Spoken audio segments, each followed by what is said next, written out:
Uno de nosotros, damos gracias a Dios por hacernos presente una vez más en este lugar para estudiar las Sagradas Escrituras.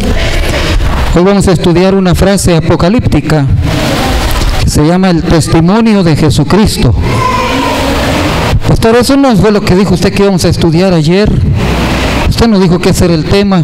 ¿Cómo no? ¿Cómo no? Tranquilo, tengan paciencia.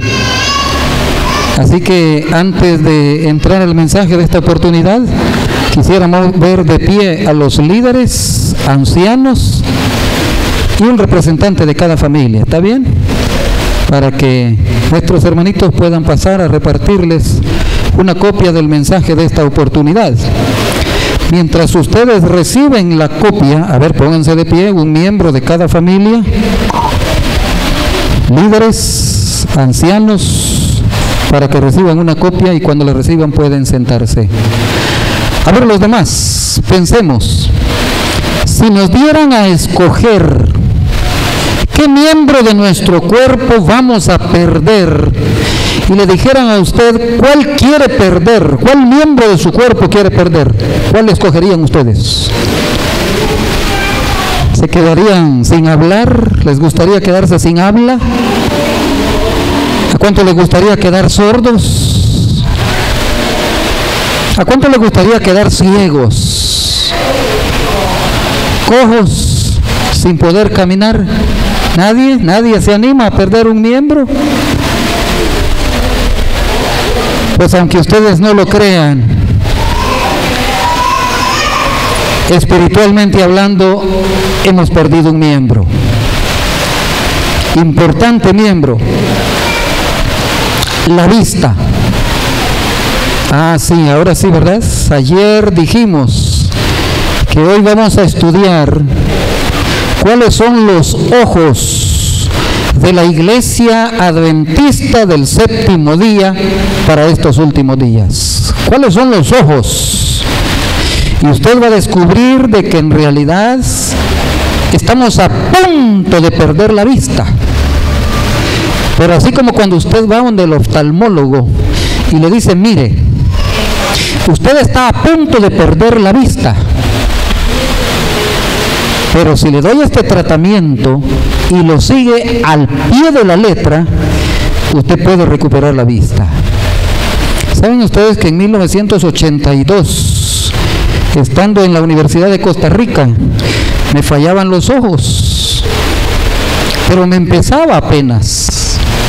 Y entonces fui donde el oftalmólogo, me hicieron el examen de la vista y entonces apenas comenzaba el problema en los ojos.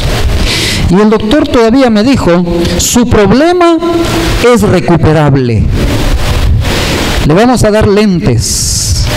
Y yo cuando me dijo le vamos a dar lentes, no muy le creía porque yo dije, no, ya cuando dan lentes es porque ya no. Pero el médico, de una forma donde vio mi duda, mi incredulidad, trató de convencerme y me dijo, no, los lentes que le voy a dar son para reparar el daño que usted tiene en la vista, solo que tiene que usarlos exactamente o cuando usted vaya a leer. No lea sin los lentes y poco a poco el mal puede ir desapareciendo. Y aunque ustedes no lo crean, el problema desapareció. Sí, el problema desapareció. Ahora ustedes dirán, pero yo veo que usa lentes, pastor. Sí, pero es que ya también paso de los 50 años. No les digo cuántos paso de los 50, ¿verdad? Pero ya paso de los 50. Y claro, los miembros también se van desgastando y se van dañando y se van, ¿verdad?, haciendo necesarios. Pero sí pasé por un periodo de más de 15 años después de que mi vista se restauró, que yo podía leer con toda naturalidad. Bueno, incluso todavía hoy yo tengo una Biblia con letra gigante y siempre que haya buena luz para poder ver, yo puedo leer sin necesidad de lentes. ¿Saben cuándo es que yo necesito a veces usar más los lentes? Número 1, cuando la letra es muy pequeñita. 2, cuando no hay mucha claridad para leer.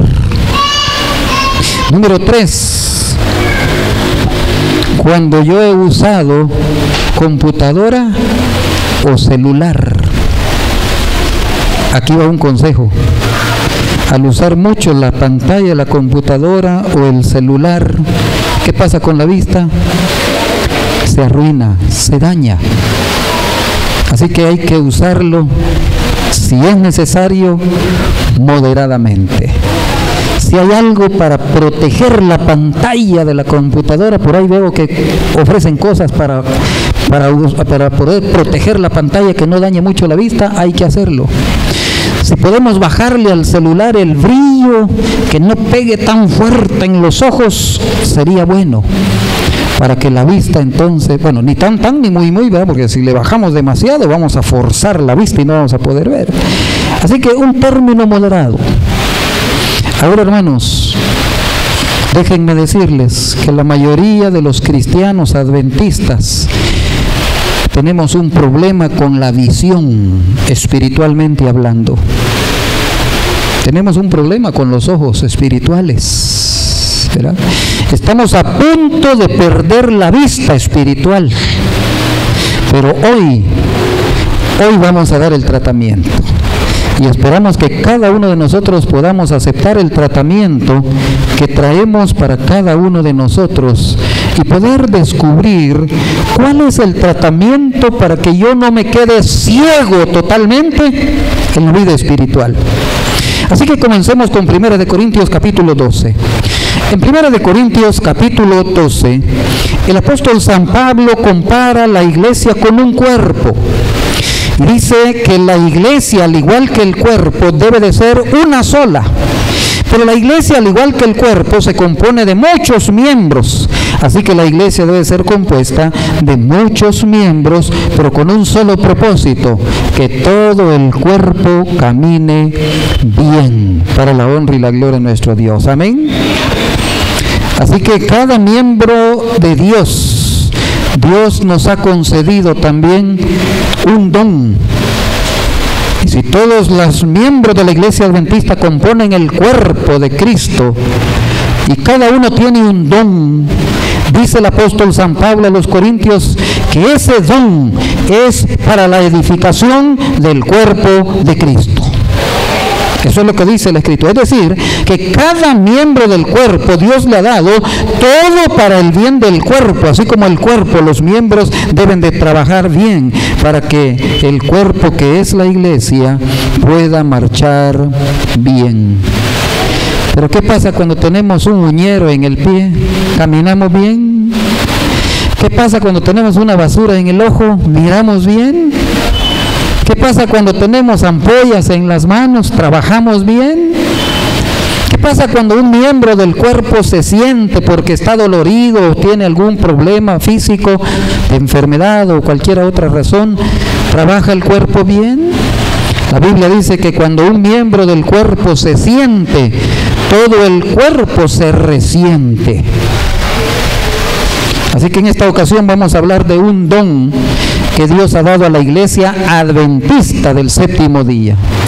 Y la iglesia lo tomó de la Biblia y lo ha tomado tan en serio que lo ha puesto en práctica, y debido a ese don la iglesia tiene visión para caminar de aquí al futuro.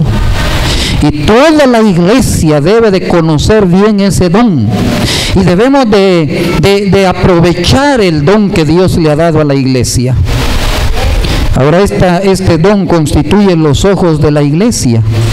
Recuerden que cada miembro del cuerpo se compara con un don que Dios le ha dado a la iglesia. Y la Biblia nos enseña que los ojos del cuerpo representan en la Biblia el don de profecía. Así que la iglesia no puede caminar bien si no atiende, si no dedica tiempo al estudio del espíritu de la profecía. Es por eso que muchas religiones no se atreven a predicar de Daniel y de Apocalipsis. ¿Por qué razón? Porque no lo entienden.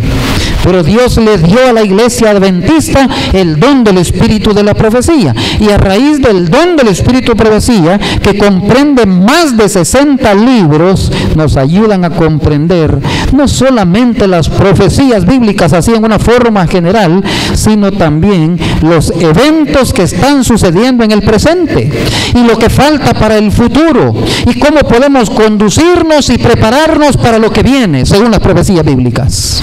Para eso sirve el espíritu de la profecía. Así que vamos a ir ahora a 1 Samuel capítulo 9 versículo 9. 1 Samuel 9:9. Y veremos este aspecto bien importante. El don de profecía constituye los ojos de la iglesia. Y en 1 Samuel 9:9 nos dice la palabra de nuestro Dios. Antiguamente en Israel, cualquiera que iba a consultar a Dios decía así: venid, vamos al vidente, porque al que hoy se llama profeta, entonces se le llamaba ¿cómo? Vidente. Qué interesante, ¿verdad? Entonces los ojos de la iglesia lo constituye el don de profecía, es decir, el profeta es el que da la visión, la vista, la dirección, donde el pueblo de Dios, el verdadero pueblo de Dios, debe de caminar sin tropezarse, sin caerse, sin resbalarse, sin desviarse, sino caminar puesto los ojos en Jesús, el autor y consumador de nuestra salvación. Ahora, ¿qué sucede cuando la iglesia no quiere oír la voz del profeta? Vayamos a Isaías capítulo 29, versículo 10. Isaías 29, versículo 10. ¿Qué sucede cuando la iglesia rehúsa oír la voz de un profeta? ¿Qué hace Dios con ese grupo de adventistas que no quieren aceptar, ni leer, ni estudiar, ni aprender del don del espíritu de profecía? Dice la palabra de Dios en Isaías 29:10: porque Jehová derramó sobre vosotros un espíritu de ¿qué calidad? De sueño. ¿Y qué más hace Dios? Y cerró los ojos de vuestros profetas y puso velos sobre las cabezas de vuestros videntes. ¿Qué hace Dios, hermanos, cuando no queremos atender el don del espíritu de profecía? Qué interesante. Derrama sobre nosotros espíritu de sueño. ¿Y qué pasa cuando alguien se duerme? Tiene que ir a trabajar y se duerme y llega tarde al trabajo. ¿Qué pasa? Lo reciben con gozo y alegría en el trabajo, ¿verdad? Bienvenido, no importa qué horas estés viniendo. O lo reprenden, o lo regañan. ¿Verdad que sí? Esos son los jefes, con el que se duerme, con el que le da sueño. ¿Qué pasa cuando rechazamos al espíritu de profecía? ¿Nos va a dar qué cosa? Sueño. Cuando Cristo venga, ¿nos va o no nos va a reprender? ¿Qué dicen ustedes? ¿Por qué? Porque nos dormimos. Así que cuando la iglesia no quiere oír la voz de un profeta, Dios coloca sueño en el pueblo de esa época. Y además de eso, dice que cierra los ojos de los profetas. Es decir, los profetas ya no amonestan al pueblo, ya no dirigen al pueblo. Hombre, si el pueblo se ha rebelado abiertamente. Dios cubre los ojos de los profetas y de los videntes para que el pueblo no pueda ver. Ahora veamos dos versículos más que están relacionados con el don del espíritu de profecía, que simbolizan los ojos de la iglesia. Ustedes conocen bien este versículo en Proverbios 29:18. Proverbio 29:18. Dice el sabio Salomón: sin profecía, ¿qué pasa con el pueblo? Se desenfrena. Mas el que guarda la ley, ¿qué pasa? Es bienaventurado. Hay otras versiones que dicen: donde no hay visión, el pueblo se disipa. Pero me gusta la versión 60, cuando la que acabamos de leer, porque dice: el pueblo se desenfrena. ¿Qué pasa con un caballo cuando no atiende el freno? ¿Para dónde agarra el caballo? Para donde él quiera, ¿verdad? Yo recuerdo en 1979, estando estudiando el bachillerato allá en Guatemala, había un caballo que no había sido amansado, le llamaban el garañón. Y este animalito, hermanos, no le gustaba que le pusieran freno, no le gustaba que le pusieran la montura, no le gustaba que se montaran 2 o 3. A veces 3 queríamos ir a la finca, montados en el animalito. Y no, a veces le poníamos freno para controlarlo y que nos llevara donde nosotros queríamos.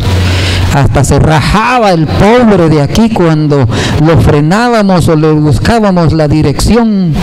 No, brincaba para botar al segundo o al tercero que se había montado. Y a veces corría y corría y corría y corría hasta que nos botaba a los 3. Sin profecía el pueblo, ¿qué pasa, hermanos? Se desenfrena. Y correremos de aquí para allá sin rumbo y sin dirección. Eso va a ser lo que va a pasar cuando nosotros no aceptemos el don de profecía. Hay otra versión que dice: donde no hay visión, el pueblo se extravía. Un poco más claro y más directo, ¿verdad? Para los hijos de Dios en nuestro tiempo. Dichosos los que son obedientes a la ley. Esta palabra visión es la palabra en hebreo chazón, que se usa también en el libro de Daniel. Así que lo que el sabio Salomón está diciendo en Proverbios es que donde no hay visión profética, el pueblo se disipa, se desparrama, se desenfrena o perece, como dicen algunas otras versiones. Ahora vamos al libro de Apocalipsis, el capítulo 3 y el versículo 18. Apocalipsis 3, 18. Y vamos a notar algo interesante con la última iglesia. ¿Cuál es la última iglesia según las 7 iglesias que aparecen en Apocalipsis, hermanos? ¿Cómo se llama? Correcto, la Odisea. Veamos qué es lo que sucede con la iglesia de la Odisea según Apocalipsis 3, 18. De paso, antes de leer el texto, ¿quiénes representan la iglesia de la Odisea? ¿Los pentecostales? ¿Los bautistas? ¿Los metodistas? ¿O los presbiterianos? No. El espíritu de profecía dice claramente que la iglesia de la Odisea representa la iglesia adventista del séptimo día. Sí. Y aunque allí dice algunas cualidades o características que posiblemente pueda que tenga la iglesia adventista, escuchen, no es que necesariamente la iglesia debe de tener esas cualidades negativas que aparecen allí, no. Esas características que están en ese texto son advertencias para que nosotros no caigamos en ese error. No necesariamente está diciendo, la iglesia de la Odisea está en esta condición, en esta situación. Y a veces hay hermanos todavía que se paran aquí a predicar diciendo, hermanos, estamos viviendo la época de la iglesia de la Odisea y vean las características. Yo creo que estamos pasando por esa experiencia. ¿Pero es eso lo que la palabra de Dios quiere dar a entender? No. Simplemente nos da, ¿qué cosa? Una advertencia para no caer en ese error. ¿Por qué digo esto? Porque a la par de la reprensión viene una recomendación. ¿Amén, hermanos? Eso es lo lindo. Por eso dice entonces en Apocalipsis 3:18, por tanto, yo te aconsejo que de mí compres, ¿qué cosa? Oro refinado en fuego, para que seas rico.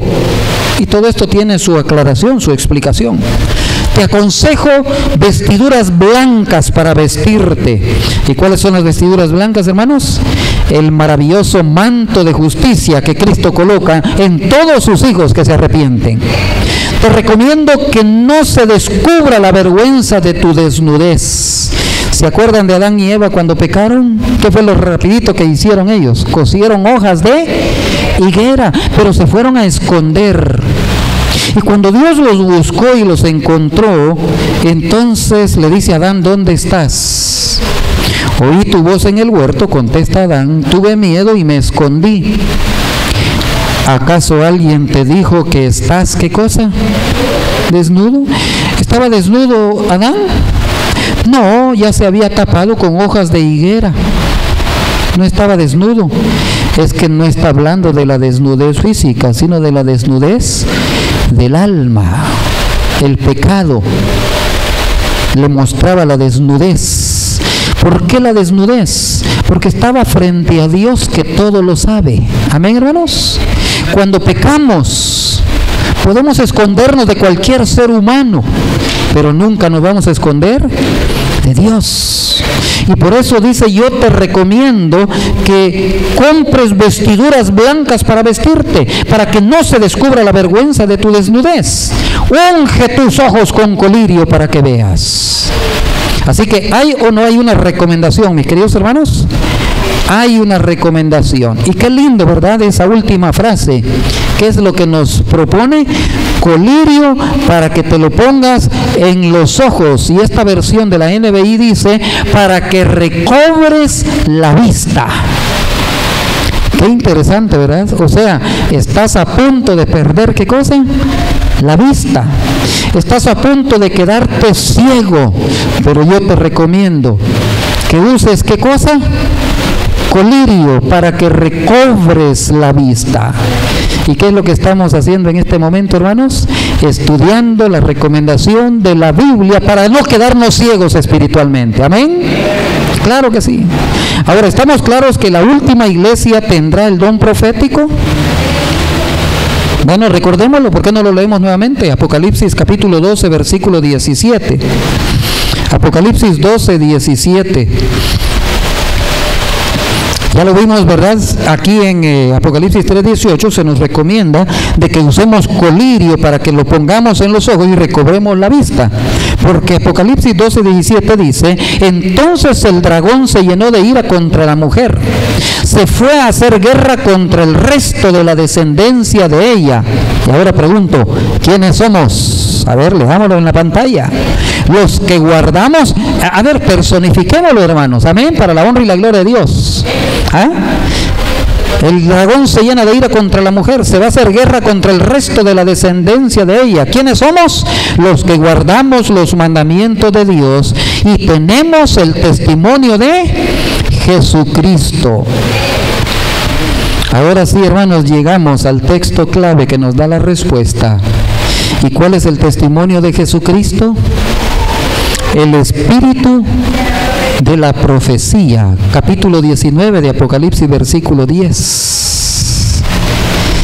Entonces sí, mis queridos hermanos, vemos que en realidad el enemigo está airado contra los que guardamos los mandamientos de Dios, pero también tenemos la otra característica, tenemos el testimonio de Jesucristo. Y dice Apocalipsis 19:10, yo me postré a sus pies para adorarle. Este es Juan, el que estaba allá en la isla de Patmos. Pero él me dijo, el ángel, mira, no lo hagas. Yo soy consiervo tuyo y de tus hermanos que retienen el testimonio de Jesús.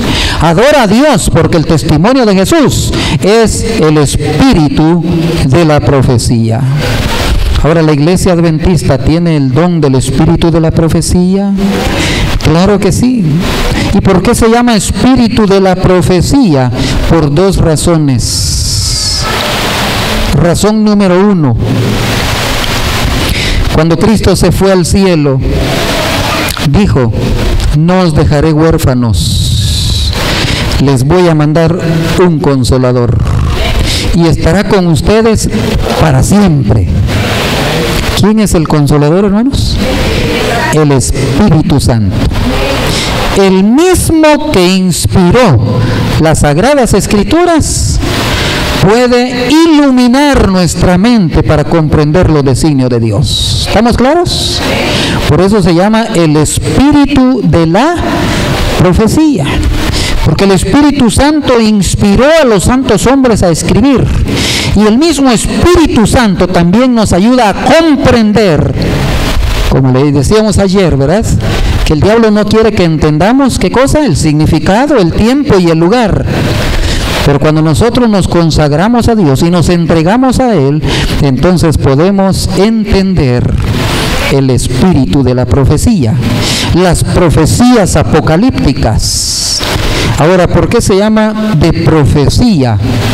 Porque esa es la razón número 2, porque fueron los santos hombres de Dios, que dice el apóstol Pedro, que escribieron siendo inspirados por el Espíritu Santo. Por eso se llama espíritu de ¿qué cosa? De la profecía. Ahora, ¿por qué en el texto anterior se llama el testimonio de Jesús? ¿Tendrá relación con Apocalipsis 19:10 que dice que es el espíritu de la profecía? Claro que sí. Porque no solamente se refiere al Antiguo Testamento, a las profecías de Daniel, de Ezequiel, de Isaías, sino que también se refiere al testimonio de Jesucristo que está escrito en el Nuevo Testamento. Amén. O sea, Cristo vino a dar testimonio de que el espíritu de la profecía del Antiguo Testamento viene a ser un complemento del espíritu de profecía del Nuevo Testamento. Y ahora podemos decir con toda autoridad moral y espiritual que el Nuevo Testamento alumbra al Antiguo Testamento y el Antiguo Testamento alumbra para entender el Nuevo Testamento. ¿Está claro entonces, hermanos? Ahora vamos al capítulo 22 de Apocalipsis, versículos 8 y 9. Está relacionado con Apocalipsis 19:10 que leímos hace algún momento. Apocalipsis 22, versículos 8 y 9. Dice el revelador San Juan, estando todavía en la isla de Patmos: yo, Juan, soy el que vio y oyó esto. ¿Qué esto? Lo que él escribe en todo el libro de Apocalipsis. Cuando lo vi, me postré para adorar al ángel que me había estado mostrando todo esto. Versículo 9. ¿Pero qué le dijo el ángel? No, cuidado, soy un siervo como tú, con tus hermanos los profetas. Adora a Dios. Y qué interesante, ¿verdad? Y los que guardan las palabras de este libro, adora a Dios. Qué interesante, porque cuando uno lee el versículo del libro de Apocalipsis, vemos la escala profética, porque dice es la revelación que Dios le da a Jesucristo. Jesucristo se la da al ángel para que el ángel se la transmita a su siervo Juan. Y todavía dice para que su siervo Juan se la transmita a todo el pueblo, a todas las iglesias que están en Asia. Ahora, cuando nosotros comparamos este versículo con Apocalipsis 19:10, ¿qué es lo que tienen los hermanos de Juan? Nada más y nada menos que el testimonio de Jesucristo, ¿sí o no? Los hermanos de Juan el Bautista, ¿sí o no? ¿Ah? Todos los que escribieron, Mateo, Marcos, Lucas, Juan, fueron los hermanos de Juan.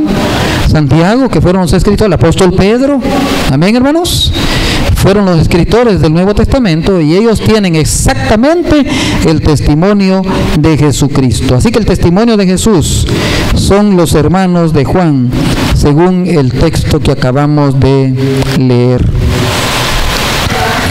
Entonces, hermanos, el enemigo va a odiar al remanente final que esté en esta tierra. Y ese remanente tiene el don profético, va a tener el testimonio de Jesús, va a tener el mismo don que tenía Juan, porque los profetas son hermanos de Juan, porque tenían el mismo don que Juan poseía.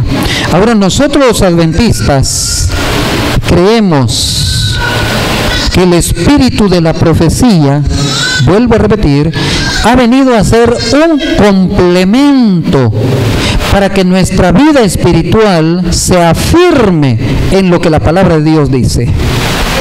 Y nuestra hermana Elena de Huay nunca dice lean solamente el espíritu de la profecía, no.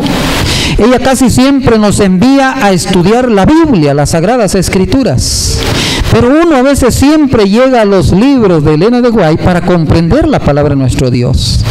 Y si nosotros quisiéramos entonces en tener un comentario de toda la Biblia, con 5 libros que nuestra hermana Elena de White escribió, es suficiente para entender todo lo que la palabra de Dios dice. ¿Quieren saber cuáles son esos 5 libros? Si ustedes quieren, anótenlos. Si tienen papeles, apúntenlos. Si ya tienen algunos de esos libros, solamente les faltarían unos cuantos, ¿verdad? Pero el primer libro para entender desde Génesis, bueno, hay 2 libros para el Antiguo Testamento. El primer libro es Patriarcas y Profetas. El segundo libro, Profetas y Reyes, lo escribió Elena de White. El tercer libro ya tiene que ver con el Nuevo Testamento. Se llama El Deseado de Todas las Gentes, para entender Mateo, Marcos, Lucas y Juan. Luego viene, para entender el desarrollo de la iglesia cristiana, Hechos de los Apóstoles. Este libro de Elena de White lleva el mismo nombre del libro que está en la Biblia después de Juan, ¿verdad? Así que no se vayan a confundir. En la Biblia hay un libro que se llama Hechos de los Apóstoles, y Elena de White también escribió un libro y le puso el mismo nombre para entender el desarrollo de la iglesia cristiana primitiva. ¿Cuántos libros van? Patriarcas y Profetas, Profetas y Reyes, Deseado de Todas las Gentes. ¿Y cuál otro dijimos? Hechos de los Apóstoles. Y luego el que mencionamos ayer, El Conflicto de los Siglos. Eso es para terminar de estudiar el libro de Apocalipsis, y siempre entendiendo el libro profético del Antiguo Testamento, que es el libro de Daniel. Así que en los minutos que nos restan, vamos a estudiar el don profético que se levantó exactamente cuando la profecía decía que debía levantarse el don profético.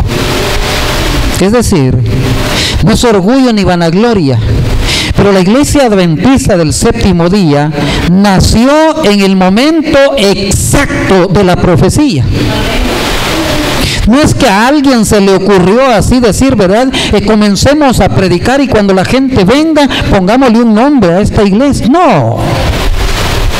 El movimiento adventista se levantó cuando la profecía se estaba cumpliendo. Cuando el enemigo estaba pisoteando la verdad de la palabra de Dios, estaba a punto de hacerla desaparecer. Dios siempre tiene un remanente.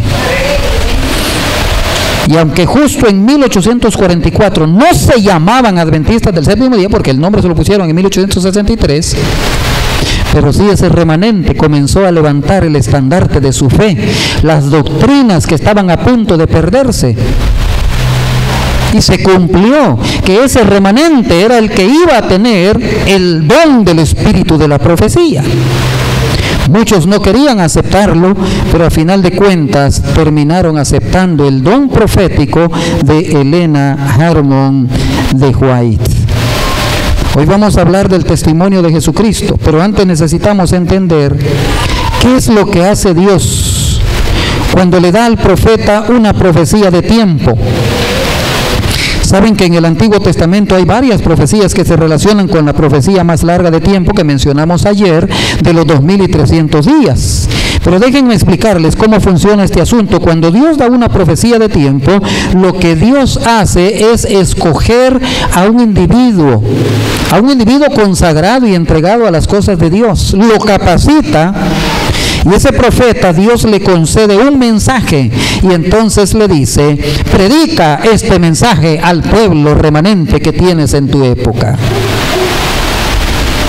Tú debes de predicarlo, escribirlo, pero no es necesariamente, no va a ser solamente para tu época, va a ser para las épocas que siguen, las épocas sucesivas.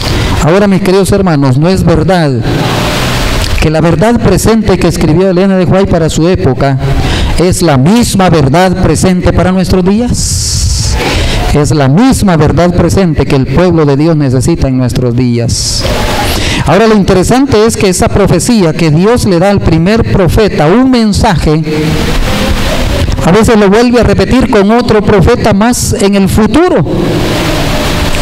Y ese mensaje era la verdad presente para el primer profeta, pero también es la verdad presente para el otro profeta, cuando ya ha pasado el tiempo o cuando ya se ha cumplido algunas o parte de las profecías.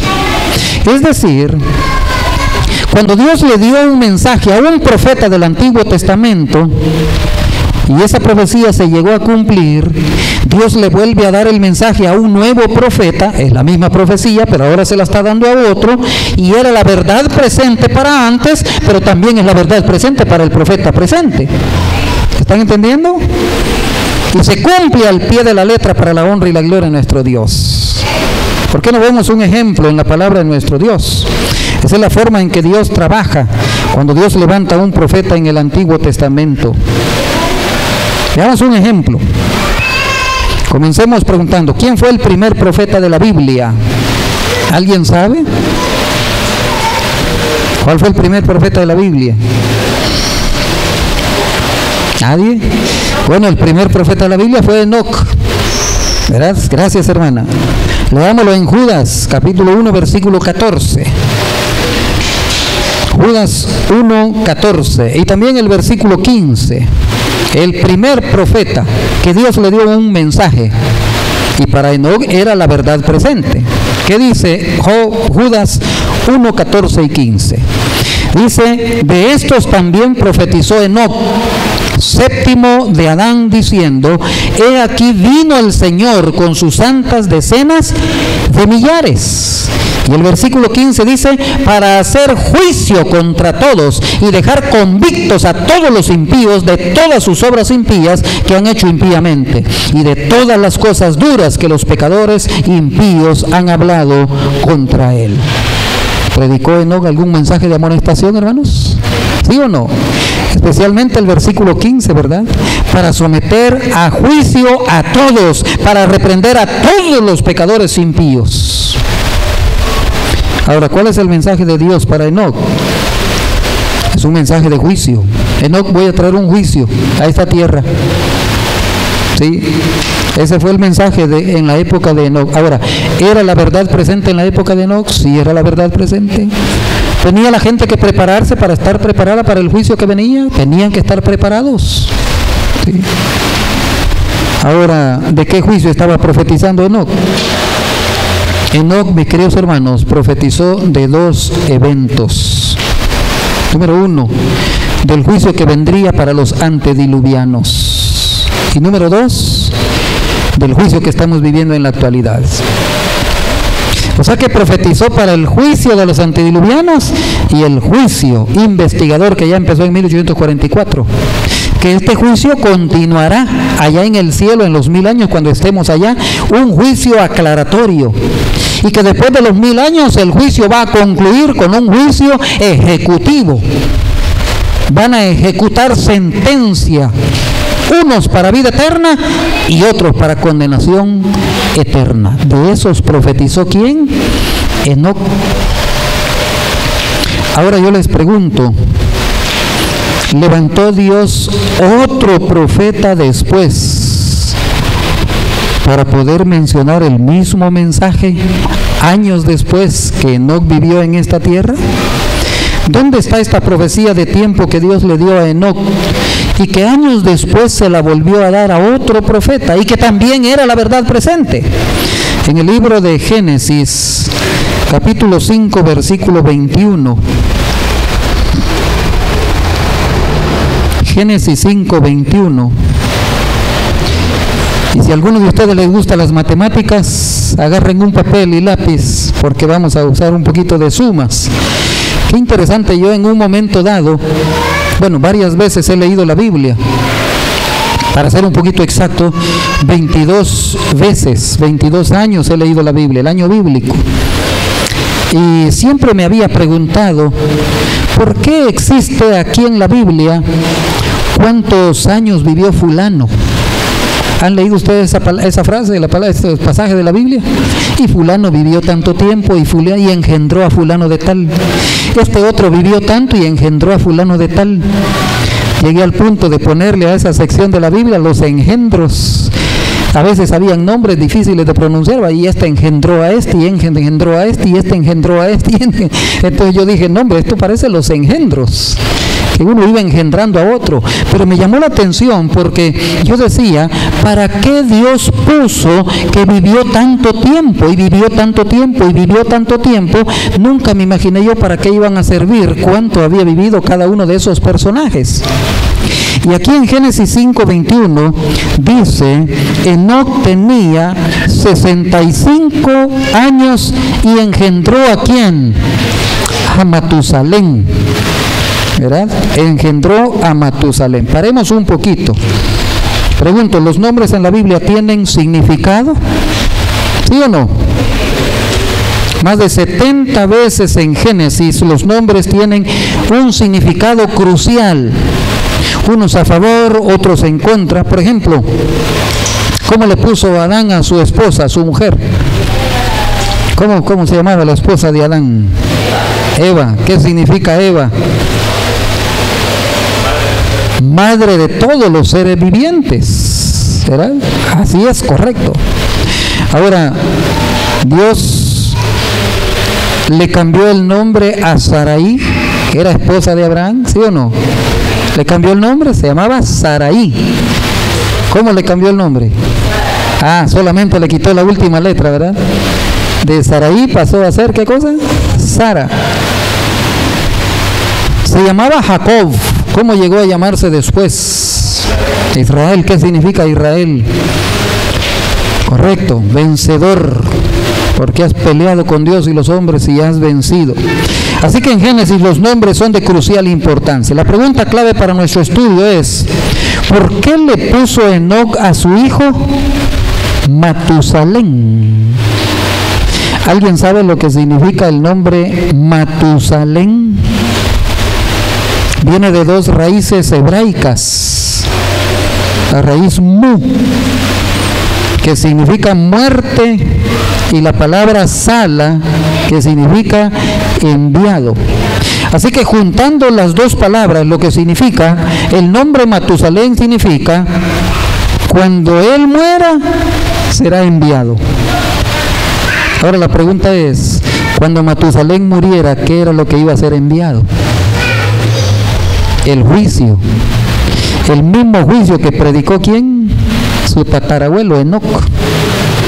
Su abuelo Enoc, su padre Enoc. ¿Verdad? Cuando él muera,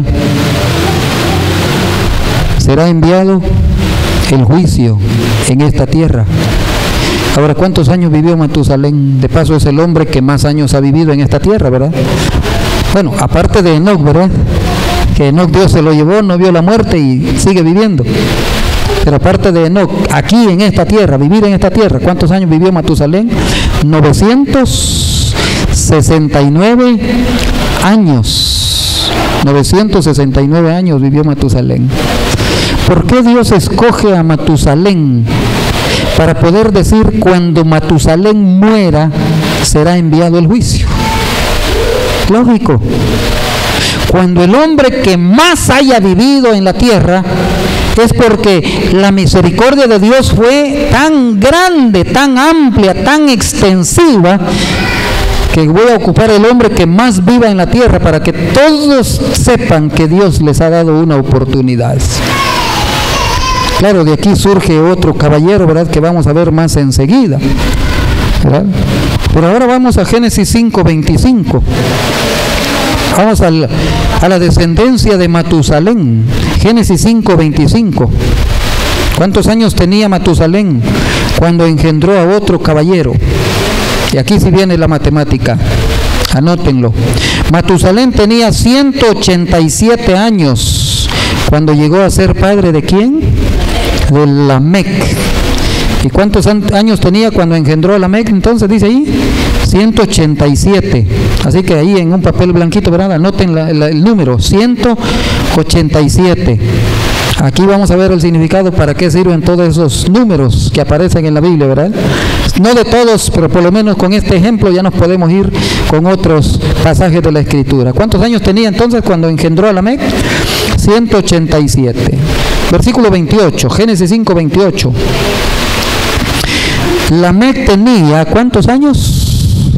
Vivió Lamec 182 años y engendró un hijo, ¿verdad? 182 años. Bueno, aquí mi versión dice, cuando engendró llegó a ser padre de Noé.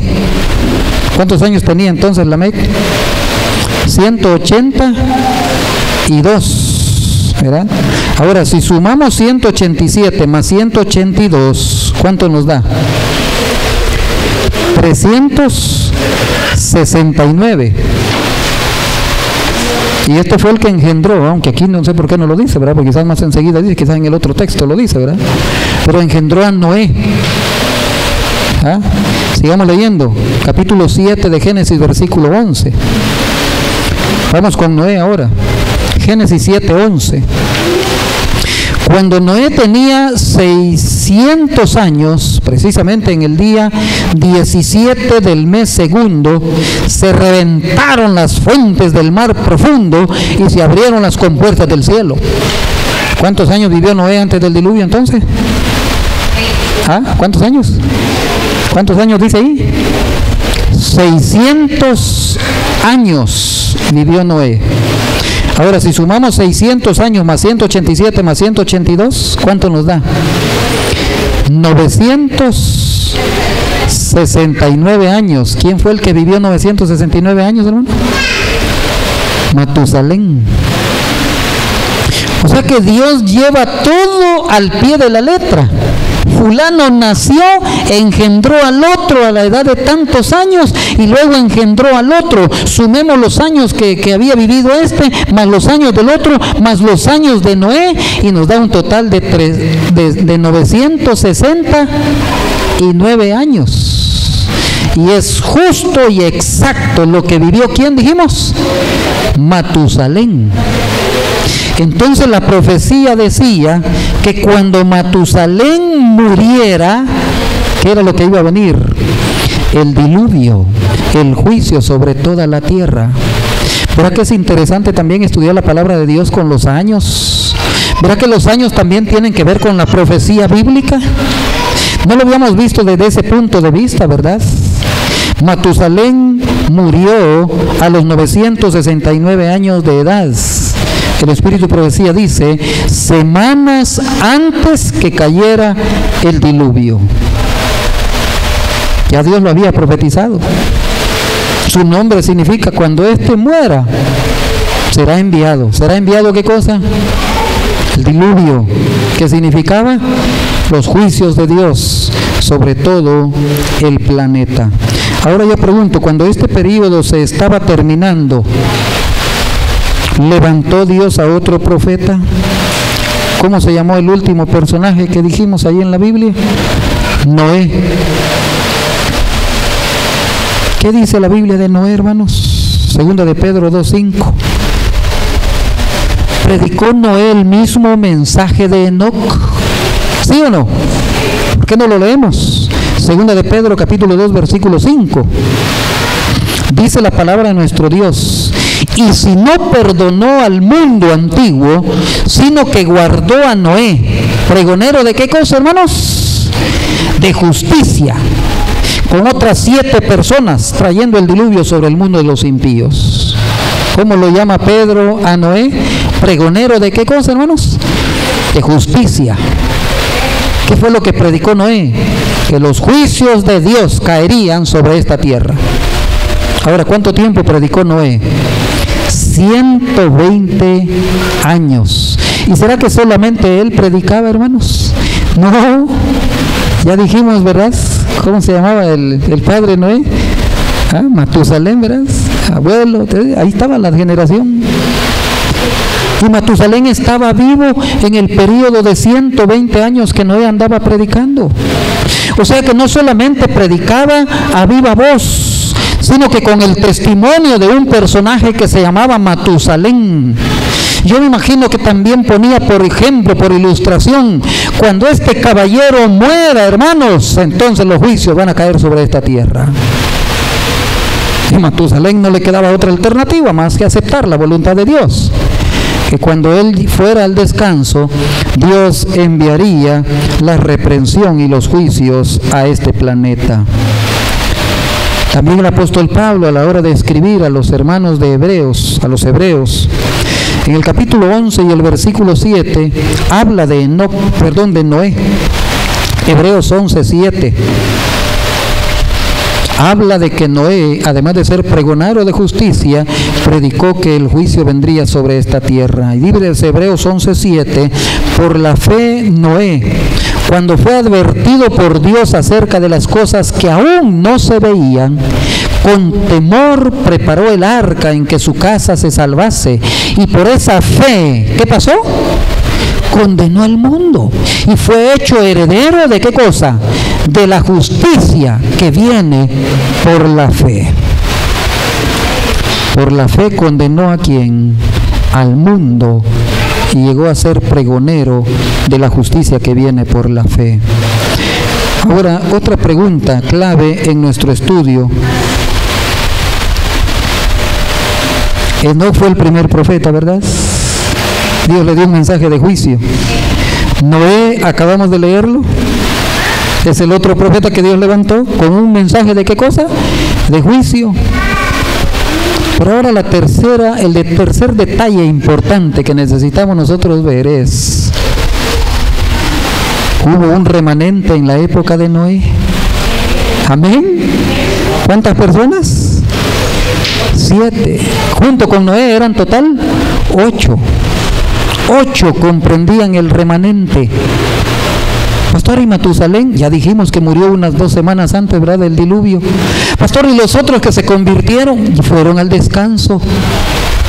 Amén. El remanente solamente quedaron vivos cuando los juicios cayeron 8. Noé, su esposa, sus 3 hijos y las esposas de sus hijos. Y mis queridos hermanos, podríamos citar muchos ejemplos en la Biblia. Veamos otro ejemplo para ir concluyendo, quizás por el tiempo nos está avanzando. Jeremías, capítulo 25 de Jeremías, versículo 11.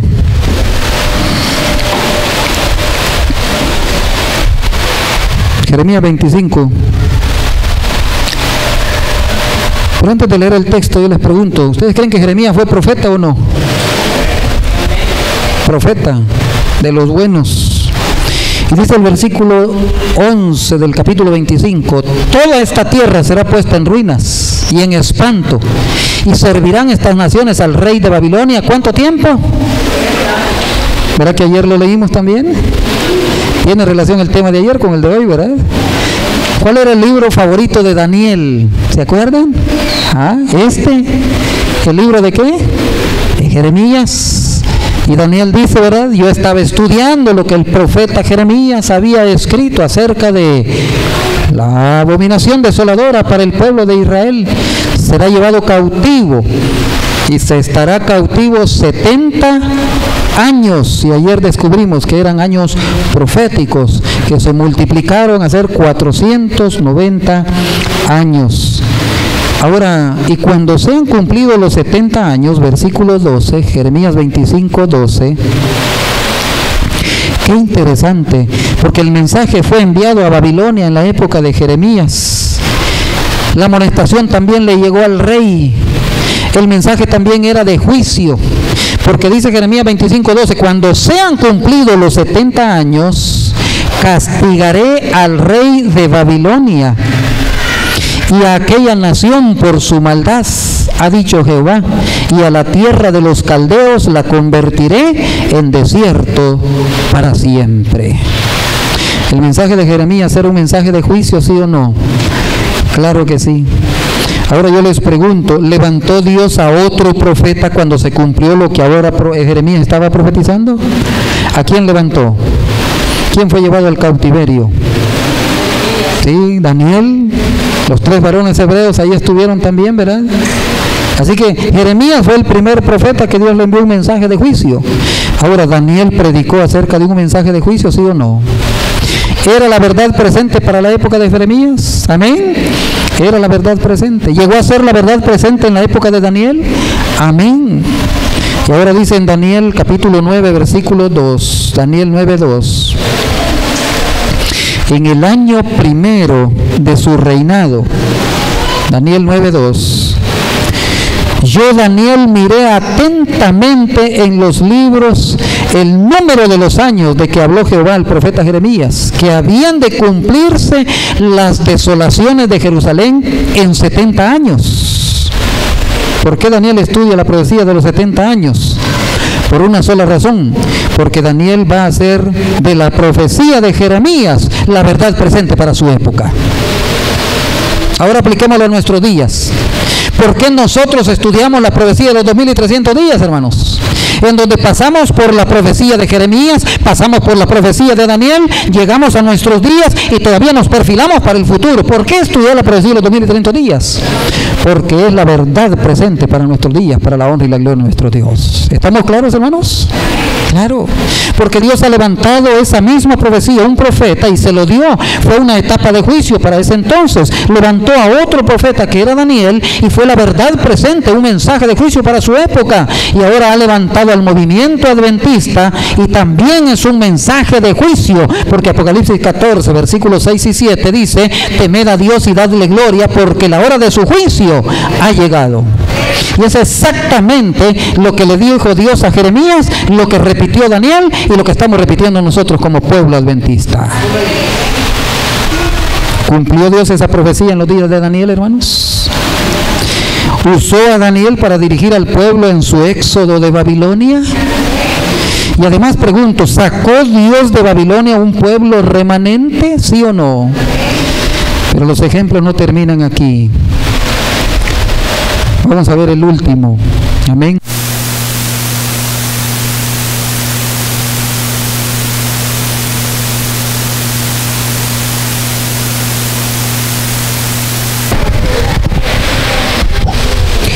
Yo me imagino que la mayoría de los que estamos aquí ya conocemos la profecía de las 70 semanas. Ayer la estudiamos, ¿verdad?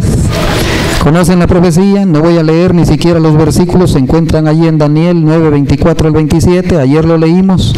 ¿Cuántos años son las 70 semanas, dijimos? 490 años. ¿Quién está en el mismo censo de las 70 semanas? ¿Cuál es la semana más importante de todas? La última, claro, ¿verdad? Cuando el Mesías entregó su vida por todos los pecadores, pasados, presentes y futuros. ¿Qué tres grandes eventos se profetizaban en esa última semana?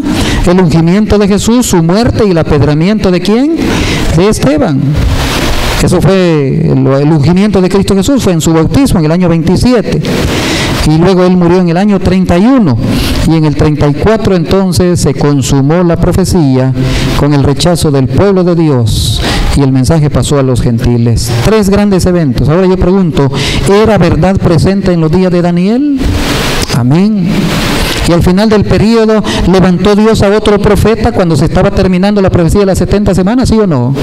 ¿A quién levantó para poder amonestar al pueblo en la época ya de Jesús? A Juan el Bautista. Lucas 7, 26. Jesús lo dijo. Así que miren qué interesante. Estaba Jeremías, pasa por Daniel y ahora vamos ¿a quién? A Juan el Bautista. San Lucas 7, 26 dice: ¿mas qué salisteis a ver? ¿A un profeta? Sí, os digo, ¿qué dijo Cristo Jesús? Y más que ¿qué cosa? Que un profeta. ¿Por qué fue levantado Juan el Bautista? Porque él iba a ser el que iba a preparar el camino. Él fue el que bautizó a Cristo Jesús. Cuando Cristo vino para ser bautizado por Juan el Bautista, Juan también dice que lo señaló y le dijo a todos los que estaban allí: he aquí el Cordero de Dios que quita ¿qué cosa? El pecado de todo el mundo. Además cabe la pregunta: ¿Juan el Bautista profetizó en cuanto al rechazo del pueblo de Israel? ¿Sí o no? Sí, profetizó Juan el Bautista acerca del rechazo del pueblo de Israel en Mateo capítulo 3, versículo 10. Mateo 3:10. Y dice, y también, a ver si no me he equivocado en esta cita. Y también el hacha estaba puesta ¿en dónde? Esto lo dijo Juan el Bautista. El hacha está puesta a la raíz, mire, no en las hojas, no en la rama, no en el fruto, sino ¿a dónde? No en el tronco para que retoñe. El hacha estaba puesta ¿en dónde? En la raíz. ¿Ah? ¿Qué pasaba con el pueblo de Israel? Iba a ser cortado de raíz. ¿Amonestó Juan el Bautista al pueblo de Israel, sí o no? Claro, el hacha estaba puesta a la raíz de los árboles. Por tanto, todo árbol que no da buen fruto es cortado y echado en el fuego. Ahora, el árbol, ¿a quién representaba, hermanos? A la nación judía. ¿Sí? Y todavía Jesús, usando de su misericordia, pasó por aquella higuera estéril. ¿Se acuerdan de la higuera estéril? Y Jesús como que tenía hambre y buscó frutos. ¿Y qué pasó? ¿Encontró o no encontró? Y lo raro es que la higuera estaba bien frondosa. Y todas las cualidades, dice que cuando estaba frondosa y tenía muchas hojas es porque posiblemente tenía por lo menos un fruto. Pero por más que Cristo buscó, ¿qué pasó? No encontró. ¿Y qué hizo Jesús con la higuera? ¿Qué le pasó a la higuera? La maldijo. Siguieron su camino. Al día siguiente que vinieron de regreso, ¿cómo estaba la higuera? Totalmente marchita. Los discípulos se sorprendieron. Y sin embargo, Cristo Jesús estaba diciendo que era la profecía exacta de lo que Juan el Bautista había dicho con el pueblo de Israel, con el pueblo judío. Algo interesante en Israel, verás.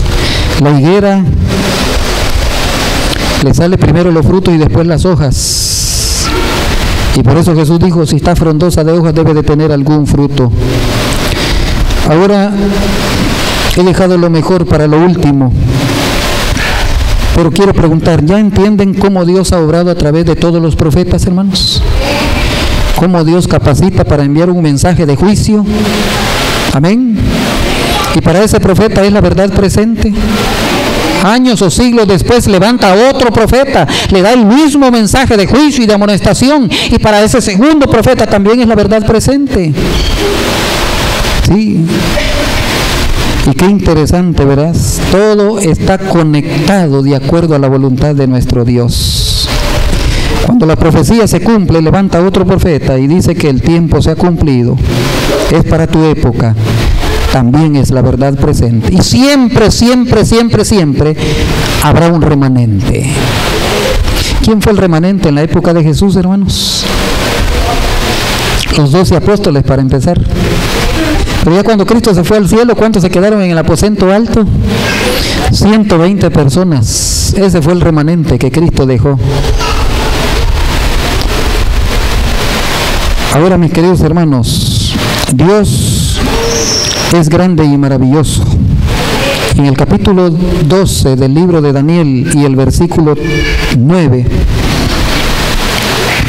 Dios le dice a Daniel que cierre las palabras del libro de Daniel. Estas palabras estarán cerradas, selladas, porque son para el tiempo del fin. Y tú, Daniel, se lo repite en el versículo 13, Daniel 12:13, y tú irás hasta el fin. Daniel 12:13. Y reposarás, como dando a entender, Daniel, tú vas a ir al descanso, vas a morir, pero las palabras van a continuar hasta el tiempo del fin. Pero dice, y reposarás y te levantarás para recibir tu heredad al fin de los días. ¿Dónde está Daniel ahorita, hermanos? Descansando en el sueño de la muerte. Y se va a levantar para recibir entonces su heredad al fin de los días. Ahora, hermanos, ¿creen ustedes que al terminar los 2300 años Dios iba a levantar otro profeta? La profecía de los 2300 años es la última profecía más larga de tiempo que en la Biblia existe. ¿Iba Dios a levantar otro profeta? Y aquí viene lo interesante. Cuando se cumplió la profecía, ¿en qué año dijimos?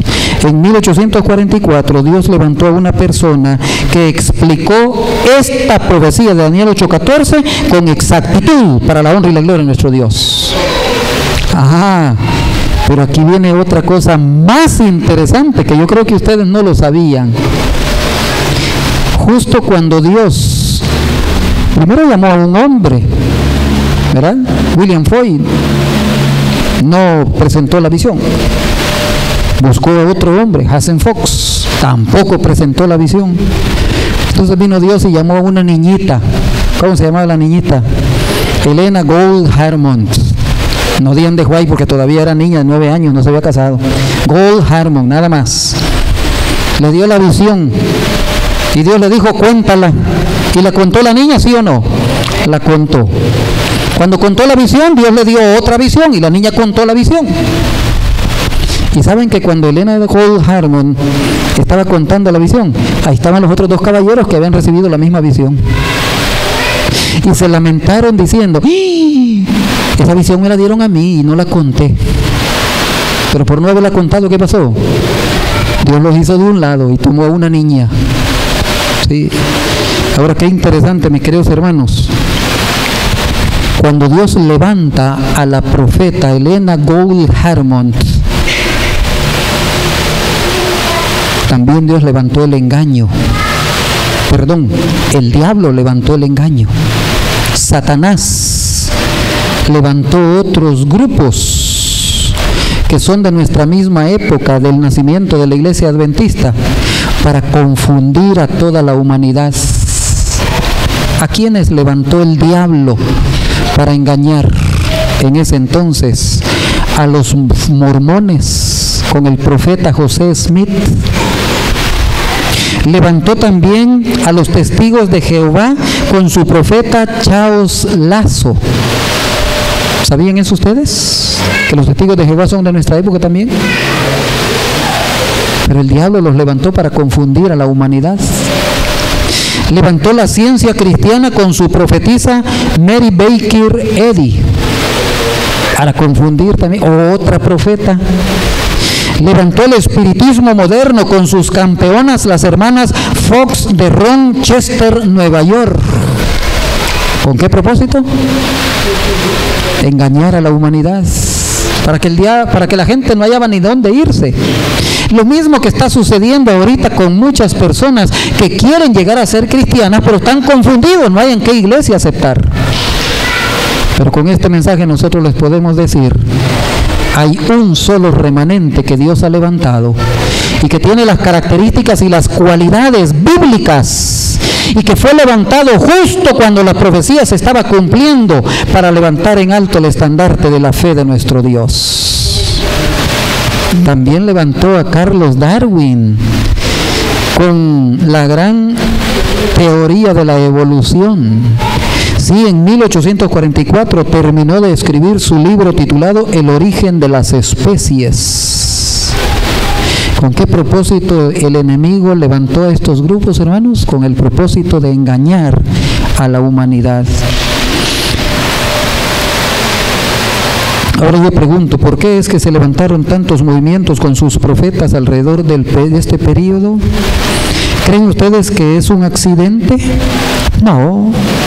¿Qué quería hacer Satanás? Confundir, para que la gente no hallara dónde buscar la verdad presente. Por eso en Apocalipsis 18:1 todavía aparece Babilonia, pero no la ciudad, no la torre de Babel, donde hubo la confusión de lenguas. Ahora hay confusión de ¿qué cosa? De doctrinas, de la palabra de Dios. Pero el remanente siempre va a predicar ¿qué cosa, hermanos? La verdad presente para la honra y la gloria de nuestro Dios. Yo quiero concluir con esto. Nosotros los adventistas a veces decimos que somos orgullosos porque guardamos los mandamientos de Dios y tenemos el testimonio de Jesucristo, que es el espíritu de profecía. Pero ¿qué hacemos nosotros con el espíritu de profecía? Hay varias cosas que los adventistas hacen con el espíritu de profecía. No lo hagan ustedes, hermanos. Número 1, algunos los dejan empolvando ahí en las cajitas de cartón que tienen en sus casas. Hay otros que no los empolvan, los leen, pero los malinterpretan. Y andan usando el espíritu de profecía para darle latigazos a todos los cristianos adventistas y los desaniman del cristianismo y se van para el mundo otra vez. O sea que el diablo hasta se puede meter dentro de la iglesia adventista, ¿verdad? Para usar el mismo espíritu de profecía para desanimar a muchos. Usemos el espíritu de profecía, que es, ¿qué cosa dijimos al principio? Los ojos, para poder tener la visión donde caminar hasta llegar a la Canaán celestial. Ese es el propósito del espíritu de la profecía. Así que, mis queridos hermanos, Dios toma muy en serio el rechazo de un profeta, como ya nosotros dijimos. Dios toma muy en serio cuando rechazamos el espíritu de profecía. Sí. Y no vamos a leerlo todo, ¿verdad? La historia está ahí, solamente la vamos a mencionar en 1 Samuel capítulo 8. ¿Se acuerdan ustedes cuando rechazaban a Samuel? Se burlaban de él y hablaban mal. ¿Cómo era Samuel? Parecido a mí, ¿verdad? Más frentudo que yo, ¿verdad? Era calvo. Samuelito era calvo. Montón de jóvenes ahí, ¿como cuántos eran? 38, 39, 42, más de 40 jóvenes, ¿verdad? Salieron allí molestando al profeta de Dios, ¿verdad? Sube calvo, le gritaban, ¿verdad? Le habían puesto un apodo. Ahí está, en 1 Samuel capítulo 8. ¿Qué hizo Dios, hermanos? ¿Qué hizo Dios? Dice que del desierto salieron 2 osos y mataron a todos esos jóvenes por estar insultando a un mensajero de Dios, a un profeta de Dios. Dios toma muy en serio, mis queridos hermanos, cuando nosotros rechazamos a un profeta o si rechazamos a los escritos de un profeta. Y la pregunta clave es, ¿qué vamos a hacer nosotros con el espíritu de profecía? ¿Lo vamos a dejar ahí para que se empolve? ¿Lo vamos a agarrar para estudiar y poder tener visión para seguir avanzando en la experiencia cristiana? ¿No les parece que es mejor sentarse a leer el deseo de todas las gentes que a ver los noticieros de la televisión? ¿No será mejor leer el conflicto de los siglos en vez de leer el periódico? Es lo mismo, hermanos. El Papa llega a un lugar, aquí un país cercano a nuestro lugar, y dice, vino a México, y esa noticia en la televisión pasa toda la semana y hasta 15 días, hasta que el Papa se fue, dejan de hablar de que el Papa vino. Lo mismo y lo mismo y lo mismo. Yo le digo porque eso se veía antes, ¿verdad? Yo ya ni miro televisión, ni tengo televisor. Y si logro ver en algunos lugares de qué es lo que hablan, que tantos pandilleros mataron 32 por allí, y esa noticia la pasan en la mañana, en la noche, y la siguen pasando al siguiente día, ¿verdad? Y hace como 2 años, ¿verdad? En el mes de agosto, ¿verdad? 960 y pico mataron los pandilleros y todo, y solo eso hablan de muertes y todo. No perdamos tiempo, hermanos, leamos el espíritu de profecía para tener la visión, qué es lo que debemos de hacer como cristianos para la honra y la gloria de nuestro Dios. Usted podrá detectar el cambio en su vida cuando se empape, cuando lea, cuando aproveche los momentos cortos leyendo y aprendiendo del espíritu de la profecía, porque son los ojos del pueblo de Dios, del pueblo remanente en estos últimos días. Solo así habrá un reavivamiento en nuestra iglesia, pero debe de comenzar individualmente. Comienza usted, influye en su familia. Luego su familia puede influir con un reavivamiento espiritual con otra familia. Esa familia con otra familia, esa familia con otra familia, y de repente toda la iglesia estaremos en un reavivamiento y una reforma para la honra y la gloria de nuestro Dios. Eso es lo que Dios espera realizar en su pueblo. Y yo espero de que Dios nos bendiga y nos ayude para que esto llegue a ser una realidad en nuestros días, en nuestra experiencia cristiana, que cuando Cristo venga, todos estemos seguros de tener un lugar con Él en la patria celestial. Que Dios nos bendiga, es mi deseo en esta noche.